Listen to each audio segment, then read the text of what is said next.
Muito se fala hoje em dia sobre a equiparação médico-hospitalar. O que é essa equiparação? Quais os riscos que você corre com isso e quais os cuidados você tem que tomar? A gente vai conversar sobre isso aqui hoje. Lembrando que o objetivo de uma equiparação médico-hospitalar é que você, médico que tem uma clínica ou que tem simplesmente um CNPJ, que presta consulta, que faz plantão, que emite uma nota para o hospital, para a clínica, enfim, para que você possa pagar menos imposto quando equiparado a um hospital, de acordo com a sua função, de acordo com aquilo que você faz no dia a dia. Nesse vídeo aqui você vai entender os detalhes disso, os cuidados e os detalhes que você tem que prestar atenção. Então, por favor, já se inscreva no canal. Bom, entenda antes o que é essa equiparação. Você é um médico, você abre o seu CNPJ. Só que você tem uma tributação para pagar no seu CNPJ. Mas um hospital, ele tem algumas leis que beneficiam esse hospital no sentido de pagar menos impostos. Por exemplo, o hospital, ele paga alguns impostos a menos que o médico que faz cirurgia, por exemplo, pode pagar. Também reduzir a carga tributária sobre isso. Só que qual o problema aqui? Algumas coisas são entendidas pela Receita Federal, que é quem tributa de fato, como equiparação hospitalar, e outras coisas não são entendidas. Só que essas outras coisas já foram julgadas no STJ e entendidas pelo STJ como algo que realmente pode ser uma equiparação hospitalar. E aí o que muita gente está fazendo? Entra administrativamente, ou seja, vai na Receita Federal, vai lá no ECAC, pede, olha, eu queria equiparação hospitalar baseado nesse fator. Quando a Receita Federal não aceita essa equiparação hospitalar, as pessoas vão e recorrem à justiça comum. Vai entrar na justiça e fala, ó, STJ,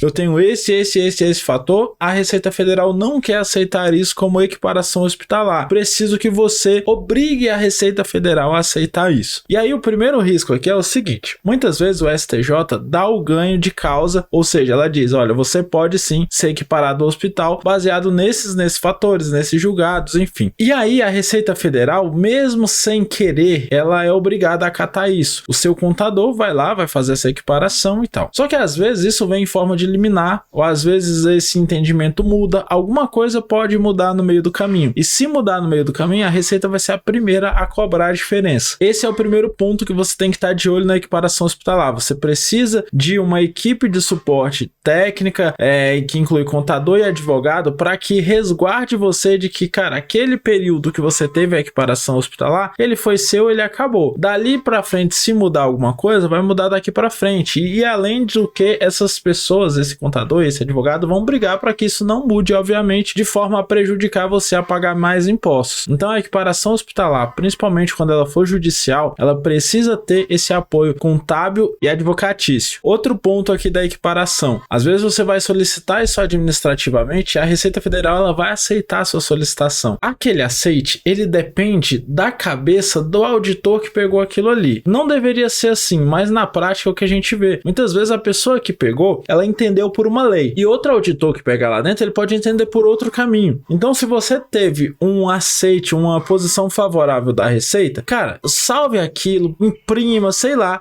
guarde aquilo de alguma forma para que amanhã ou depois você tenha resguardado isso, com o número de protocolo, tudo isso. Dessa forma, você se resguarda de que você está fazendo certo. E por fim, é importante você entender isso aqui, eu não quero te desestimular a fazer a equiparação hospitalar, muito pelo contrário, você tem que fazer da maneira certa. Isso pode representar uma vantagem financeira absurda. A gente tem clientes aqui, por exemplo, que chegam a economizar 15, 20, 30 mil reais de impostos durante um ano só por conta da equiparação hospitalar. Então não faz sentido você abrir mão disso se a lei está a seu favor. Fazendo isso da forma correta, não tem nenhum risco. E aí, para você que ficou até o final desse vídeo, eu vou dar algumas dicas aqui de coisas que podem ser equiparação hospitalar. Por exemplo, a Receita diz que cirurgias podem ser equiparadas a hospitais. Então, se você tem uma dermatologia, por exemplo, você é dermatologista, atende seu CNPJ no hospital, numa clínica qualquer, não tem problema nenhum. Você faz botox, isso pode ser considerado uma cirurgia. Se você faz, sei lá, pequenas cirurgias mesmo, tirar uma pinta, alguma coisa, isso pode ser considerado cirurgia. Você pode ter sua equiparação hospitalar. Outra coisa que muitas vezes